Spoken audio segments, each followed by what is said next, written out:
Hello and good morning, guys, and welcome back to Millau. It's been a while. I'm finally back, and I will probably at least do a burst of videos right now. I have just started a school again, so it might be that this could take some time from videos again, as it always does. But for now, anyway, like in the beginning of the semester, usually I will. I kind of know that I will have a lot more time for doing this, so I'm gonna try to pump out some videos at least, and let's see where it goes. And also trying to change things up a little bit in terms of like speed, like both in I guess speed in uploading and like making the videos less extremely long. So this is going to be it depends on what you like. This is still a long video. It's about 40 minutes long, but we will get a lot of stuff done. This is the most progress we've gotten in a single Millau episode ever, I think. Honestly, it's probably one of the most sort of productive stretches of, I guess, recorded footage I know that I have anyway. Like it felt pretty good, and I think you guys are gonna like it as well. We're starting to build, or like really quickly building out the suburbs on the hills, like on the, I guess on the west side of the rail line. Like the area we're covering is going to be massive. So just in the beginning, there was no live play in the beginning. There will be no live play in the end as well. That's another part of like maybe speeding it up a little bit. Those will definitely return, but just not in this video. In the beginning, you could see me very quickly place a water tower. That water tower on the hill, we'll see it a bit more later, but it's basically the highest point. I defined like how high up do I want this town to grow. Like by placing the water tower on that hill means that no buildings should be higher up than that. And also it means that I can delete the water tower we had on the edge of the map near Rayon, the small village we started with in this map. So yeah. Here I am preparing the roundabouts and preparing the sort of the roads that go into this area. Very important, to be honest. Like it's a very important step that I don't want to wait for it to last, because we need to have both like road access for the game, but definitely also like pedestrian access to this area. And that how I do that here is I basically just connect the sidewalk systems of the industrial area with the sidewalks going up this hill here, because the highway ramp roads I use for the roundabouts, they don't have any sidewalks, so pedestrians cannot cross or like use these to cross, even if it's just like 1 or 2 meters. They will need some kind of pedestrian path to connect past them, and a crosswalk as well. So we did that, and here we can see there's the water tower. This is the highest point, at least for now, to be honest. There might be like changes to that. Also, there might be changes in what kind of stuff we build up here. Like there's definitely going to be like sort of farms and scattered houses and stuff like that, but I can consider those more part of the rural countryside than anything else. So when I'm dragging out these roads, I've talked about it before, but like I'm just following the terrain curves like roughly in the start, and then I use network multitool to smooth them out and see like how is stuff working.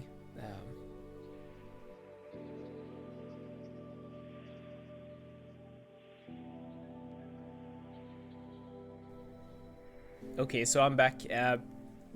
I don't know if yogurt works, but we're making an attempt. It's kind of weird with these things. I never know before how long my voice will last. Sometimes it lasts for like hours, like just complete hours on end, just keep talking. Sometimes it's 4 minutes and 10 seconds, like today. So I don't know. I need to desperately learn like tricks about how to make my voice sort of better, I guess, or train my voice for this kind of stuff. Or maybe, you know what, maybe it's just that I'm out of practice. Maybe this is a sign that we need more of these episodes. So, okay. Anyway, what I'm doing on screen right now is I'm dragging out a road network for this suburb, or this hillside suburb, and it's going pretty fast. I'm using the same techniques, following the terrain and trying to think like, where could there be a smaller road? Where should there be a smaller road? Like here I was thinking this is like a recent expansion, like they would just do a dead end, or like basically a cul-de-sac street that just goes and it doesn't connect to anything, but it does serve a purpose of enabling that area to be zoned with maybe like 10 or 15 more houses or something like that. Like just a small scale expansion at some point in the city's history. Like all these sort of making the area not look completely zoned at once is a very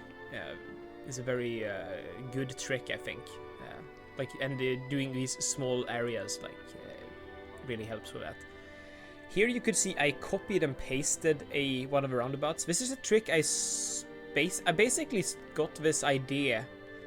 I should have known this, but I was watching a streamer, I believe they're called Giant Waffle, like a massive streamer, but they were playing on this map, and like they were building a really cool city. Actually, I really enjoyed watching it, and they really liked the roundabouts that were on the map by default, so they basically copied and pasted them in other locations where they wanted roundabouts. And I was like, yeah, I guess that makes sense. You don't have to make every roundabout from scratch. So here I copy and paste and adapt it for the situation. I believe it saves a lot of time. These roundabouts aren't perfect, and they aren't supposed to be perfect either, so yeah, I think that works. I have noticed when you align the height with Move It for like networks over a very large height difference, they sometimes change the segments, how like they mess up the segments.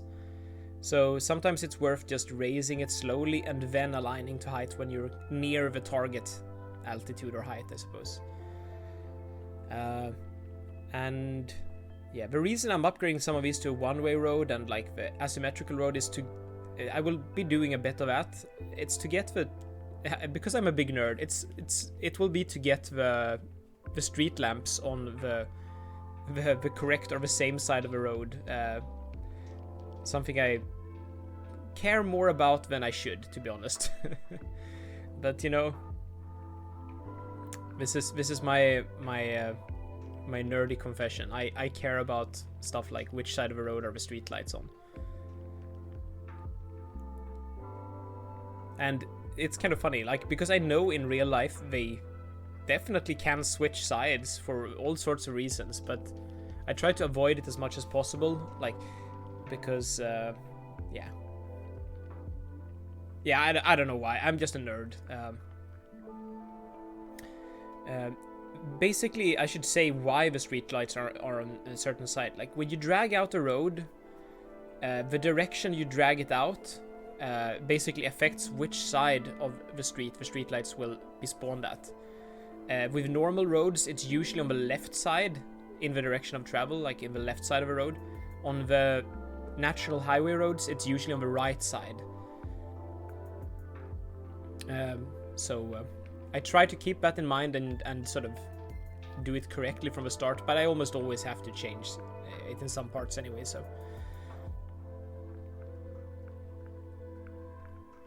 you can see that you can see that we connected the pedestrian path that we were building in episode 6 when we built the suburb near the river, Rocade. This is a very important pedestrian connection, and I want the sort of there to be a convergence of paths and roads leading to this connection, because it's not just a connection between the neighborhoods, it's also the main connection to the tram line from this hillside. So I'd imagine this is going to be a very convenient a very convenient crossing for so many people living up here wanting to catch the tram into town, or I mean, I guess into the industrial area, like out of town as well. So, or just, you know, getting down to the river and the sort of the stuff that you have down there. So I really want like a lot of roads and paths to converge there. There will probably be at least another pedestrian path crossing the rail line into the currently empty block. It's like a triangle-shaped block between. I don't even know how to describe it. Like, yeah, basically between the rail line and the national road, where it's sort of they split up. This area here has been. That area in particular, that triangle, that has been like subject to like incredible creative block on my part. I haven't been able to figure out what I want to build there.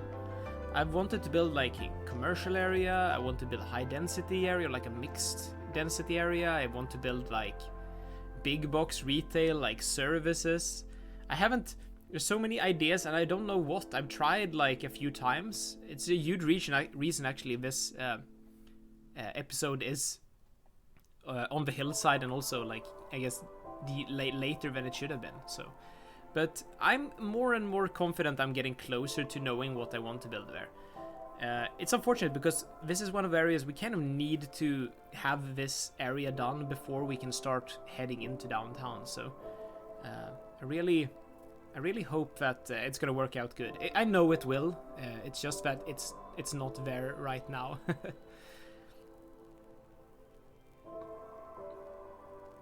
So, yeah, while I've been talking and also like kind of losing my voice yet again, it's terrible. I don't know. Maybe this was a bad day for this, but you know what? We're just gonna have to soldier through it. On that topic, actually, I might as well like hint a idea I have for this map. I kind of want to make a military base on this map. In real life, there is a large military base up on the Larsac Plateau. And military bases in City Skylines are like probably one of the most requested ever features to build, like like in YouTube series at least. And like honestly, and I also want to see them. It's I have a kind of special interest, I suppose, because I used to be a soldier. I know a lot about this stuff, like from my own experience of being a soldier and like being at military bases and military camps. So I think I could do it pretty good. I think I could do it right. A lot of the time I see maybe it's a bit, you know, like you just place down some barrack assets and you spam tanks, like hundreds and hundreds of tanks. And that's not usually how it works or how it is. Like you tend to have a lot less tanks and a lot more empty areas for just sort of I don't know, like empty open areas that are like drill areas and like exercise areas and live fire exercise areas and firing ranges, and like it takes up a lot of space, but there's not that many of the sort of army vehicles, you know. It's like those things are usually pretty spread out, and there's not. I don't know what I'm trying to say with it, but yeah, anyway. Let me know what you think about like a military base on this map. I would probably base it heavily on my own experiences and the real life example from the Larsac Plateau, which I believe is a Légion des Étrangers regiment or unit that's based there, the French Foreign Legion. Yeah. Let me know what you think about that idea anyway. So here you can see me starting to zone, and I realized I should probably smooth the terrain out a little bit more before, because it might sort of, the terrain slope might block some of the areas from being zoned over. We got an accidental pillar of terrain. But in general, the terrain here isn't that difficult because we used the terrain as a guide when dragging out our roads. It kind of just lets us zone almost four tiles deep everywhere. Some places I avoid doing that, like I remove some some of the zoning tiles here, because I know it will sort of create a bit of a too obvious cliffside that I don't want. So and yeah, and there I saw just a tiny bit of commercial as well. I don't remember. I don't think that actually stays. The way I've been doing commercials so far in this build, because remember, this is realistic population, we need a lot more low density residential than we need like low density commercial in general. Is I've been placing them manually, those buildings, and I'll be doing that here as well. I actually, after finishing the recording, I do go and add some more commercial buildings scattered out throughout this area and like just detail it up a little bit.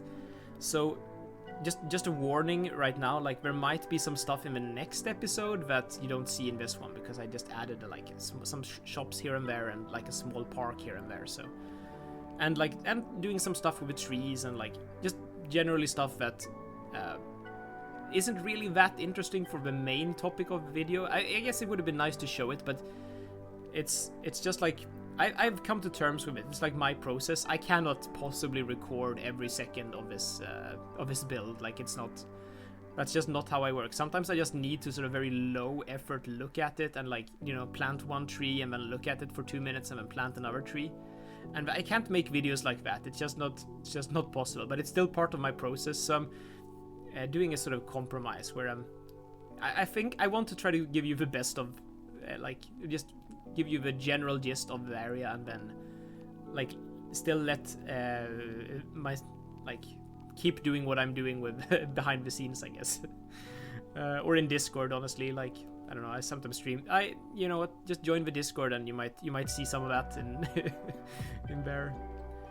Oh, and here I am adding a horse farm or a riding stables equestrian set. Oh my goodness, I heard a loud noise from, I think it was the kitchen or outside. I'm not sure, but kind of startled me. Yeah, okay, I'm making a stables anyway, like something with horses. And it's another thing I have, like, I guess, anecdotal experience of. I'm not a horse person myself, but my girlfriend is, so I quite often like have to be involved and help and stuff like that. And it's nice. I get it. So I have some experience of being on in these farms and like seeing this, and I kind of wanted to add something like that. I want to add maybe a more proper farm, like, or a horse stable farm center, or whatever you would call it, later. This one is kind of broken. It has plenty of problems. It's surrounded by suburbs, which is not that great. It's a little bit awkward. Usually these things would be more like sort of at the actual edge of town, but I just thought that it would be cool to have it to break up this particular suburb. And in the sort of lore of the city, this stables or this center farm, I'm just gonna call it farm, it probably is called a farm. This was here before the city grew out around it, and now it's kind of a little bit of an awkward sort of situation where it can't really grow, and it might have to be moved or sort of just abandoned at some point, which there's an example of that from the town where I live, like from my hometown, or like not my hometown, but where I live right now. There's at least 1 or 2 stables like that have been like just surrounded by the city, and they're still active. Or like there's a lot of horses there, but it's not that great for the animals. They don't have enough space, to be honest, and because a lot of the space for like extra grazing they used to have like in the vicinity is now just built up area, like parking lots and housing and stuff like that. So and roads, to be honest. But it's kind of a nod to that, and I know, but keep in mind, I know that it's not that great. I know it's kind of I want to make a proper good horse farm, I guess, at some point, but this is not that episode. Probably going to be a dedicated episode for that. Okay, here I'm playing around with one of a commercial low density assets and seeing if I can create a more unique shape. Also bobbing out to get the most obnoxious billboards and props out of it. And I like the shape, but I don't like the location, so I actually move it down here to this roundabout.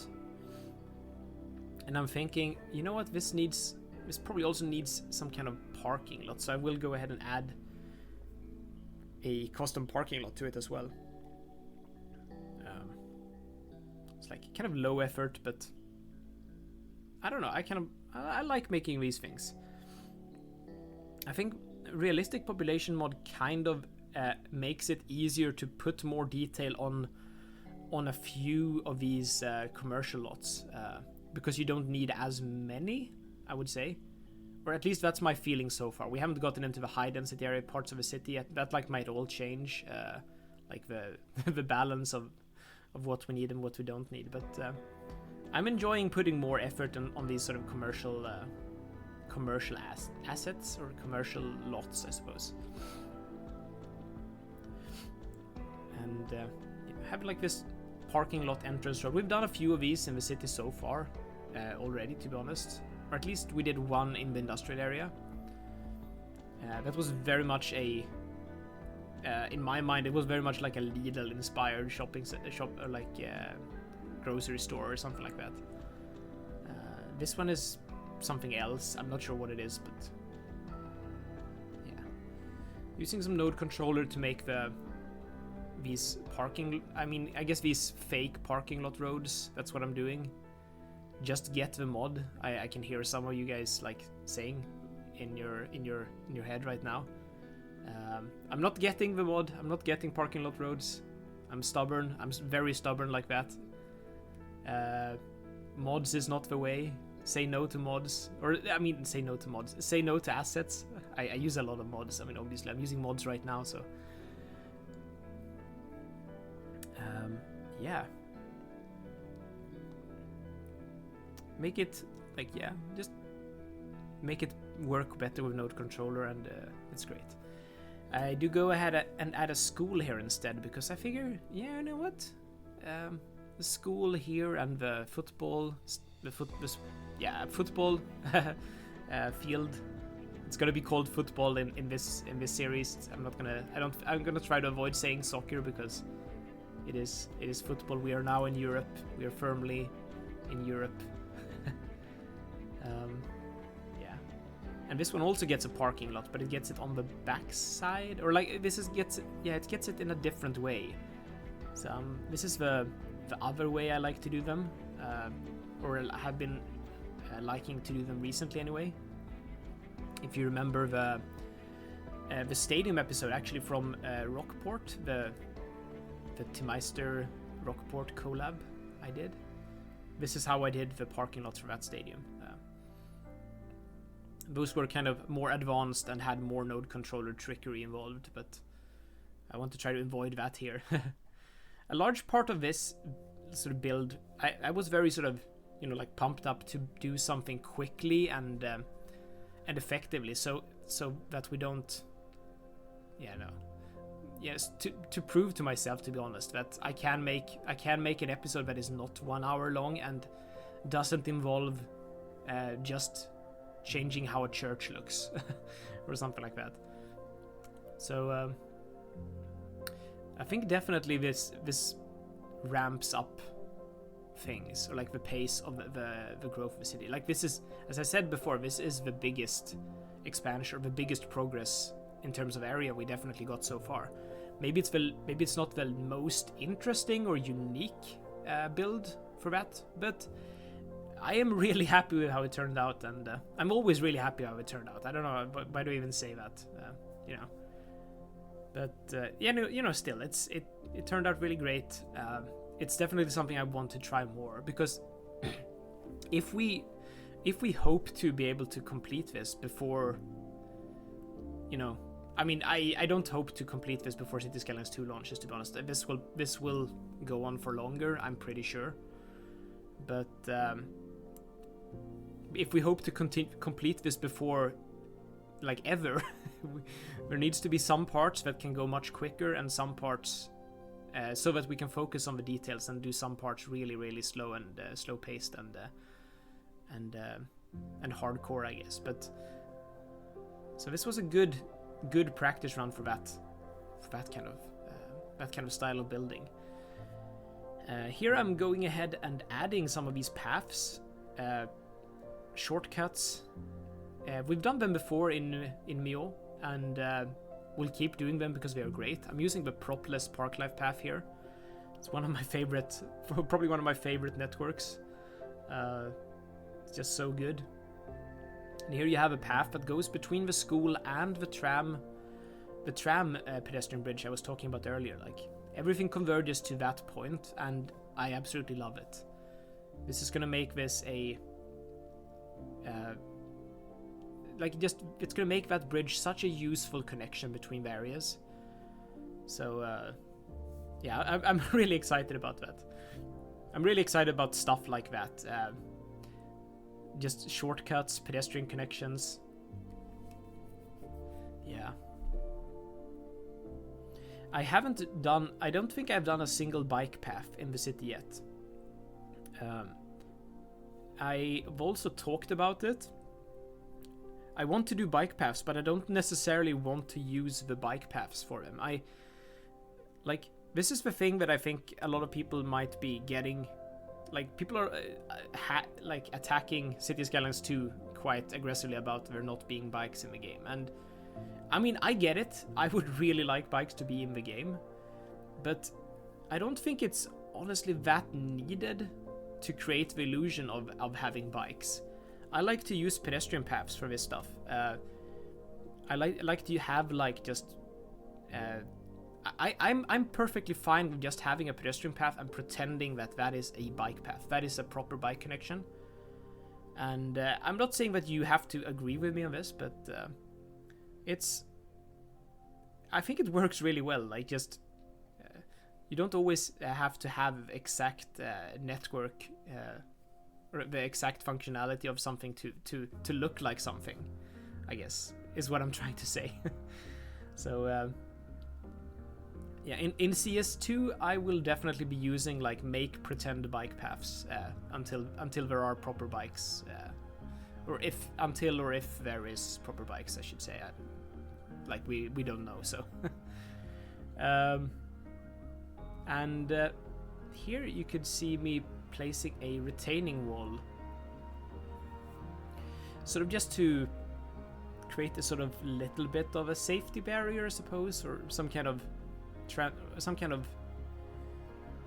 I don't know, like some kind of wall between the heavy sort of transportation corridor that is the rail line, tram line, and the high-speed national road, all in one spot. Realistically, there probably should be sound barriers in this area as well, but maybe with a small retaining wall like this, and we have the height difference, it kind of works anyway. But that's a little bit of speculation on my part. I'm not entirely sure if that's enough. I'm also starting to notice, looking at the audio recording, that I am drifting. I do this all the time. I do this in every episode, and let me know if you guys are really annoyed by it or if it's fine. I drift away from the microphone and start the peaks in the recording graph, they just go smaller and smaller and smaller. So when I import it into video editing, I can see how it starts at really high peaks and then it goes down, and then just becomes it almost looks like noise through the end. Something I'll have to practice more on as well. Notice I'll practice voice and practice how to actually record, especially voice. Okay, it's getting there though. Now we're actually getting some trees in here. This is so nice to see. I did go ahead and remove trees when I did the zoning so that we don't get any sort of overlapping trees with the buildings.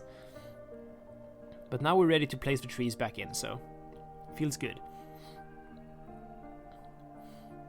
And I figure also here, you know what? This should probably be a path that extends for a little bit longer. Just make this block look a little bit more interesting. And the fence there is supposed to define where the schoolyard is. I don't always do this, to be honest, but sometimes a nice thing to add, I think. And yeah, I should say about the trees, I think I do too dense. Like on this Passover, when I'm just doing the trees, like I am doing the trees too densely. There are too many trees, so I actually go over this and like off the video like later, and sort of I do plant more trees in other areas, but I sort of de-densify the trees in the sort of residential area proper, and it's going to look better, at least in my eyes. But it's a one of those things. It's very easy to. It's very kind of tricky to know exactly how many trees are enough and how many trees are too much. So just like take a step back after you've done something, like anything, like placing trees, and like question yourself, like, is this good? How can I improve this? And then like, you know what? Maybe a little bit less trees would be nice. And then you sort of do less trees and have a pass at that. And then like, you know, maybe there's actually some more trees in this situation anyway, and then just back and forth, and eventually you will find like the best result. That's the way I do almost everything, and it's like I cannot stress like there's very seldom I do something like and on the first attempt it is just final and finished. Like a lot of these things really take more time, and you just have to accept that it's going to be better if you take a step back and redo a lot of things, even though it's kind of heartbreaking sometimes if you made something you really like. But it always gets better though, so it's like, and you always get the extra satisfaction of seeing something that's better. So I would recommend to just take a step back and don't be afraid to redo stuff, even stuff you liked that you thought was good at the first glance. So anyway, that's obviously you're allowed to do whatever you want, but it's just like a peek into my mind about designing these things, I guess. Here I'm doing some bushes to sort of complement the trees in some areas. I have 2 forest brushes on this map. It's one forest brush for trees and one for bushes, and yeah, that's basically it. So I'm not making it super complicated. I'm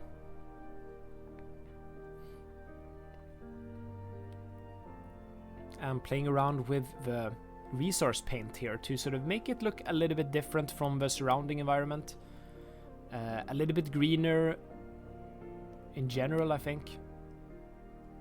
I'm like zooming out a lot now and like trying to see how it fits with the bigger picture, and seeing if there's something worth changing. Like, and I'm starting to see like that there is, like, at least at this point, there is a bit too many trees. But that's fine. That will be fixed. It's what I was talking about, like sometimes you just need to change some stuff up. I'm doing the tree-lined roads now as well, which will add more trees, but it adds a different aspect of trees. It adds like organized trees that come in a row, which I think works very differently, and it works very differently on the eye as well. Like, you see it very differently when the trees are aligned and arranged like that. So it's something I recommend to do a mix of. And there's actually a park I do off camera that's sort of near the rail line, where I do a small line of like maybe 5 trees in a row that completely embraces this and makes it clear why you kind of need. Yeah, I guess you'll see that park in the next episode, because it's not even in the cinematics, unfortunately. But like a mix of organic growing stuff just randomly everywhere, and organized things in lines, in straight lines. Having a sort of healthy balance of those two things is really powerful, I think. Yeah. I also forgot to mention when I was zoning this area out, like I did a sheet. I have used full demand in the dev UI tools to basically cheat the growth. Like please don't judge me. I use it for the buildings to spawn in quicker, and then I disable it. So it's not gonna have any sort of long-lasting effects because I still have a large residential demand after I turn it off, which means that it basically just sped up the process of people moving in and or like people building up the houses. Hopefully, as this city progresses and we get more, get a more functional city. I do believe it gets more functional with this large residential expansion today, but when we get like more high density, when we get universities in and stuff like that, the city should be more functional, and we may not need to resort to these dirty tricks as much. But that's gonna be exciting to see. First high density areas are definitely coming. Possibly even next episode. I know I said that before the tram episode, I think, but it's starting to get unavoidable now. So you could see I used the bob trick to replace the trees in the tree-lined road with a tree in the middle median. I used the bob random tree replace to select to basically just have a mix of random small trees instead of the one vanilla tree. That's such a great trick. I'm so happy that Chameleon showed me how to properly use bob, so I can do stuff like that now. the random prop and tree selections are so good. The video is coming to an end. Like, we're very closely approaching the cinematics. There's like 2 minutes or so of cinematics. It's not extremely long, or even less maybe, to be honest. Yeah. So I am going to say thank you guys for watching, and if you liked this, like and subscribe, and I guess I will see you in the next one. Goodbye.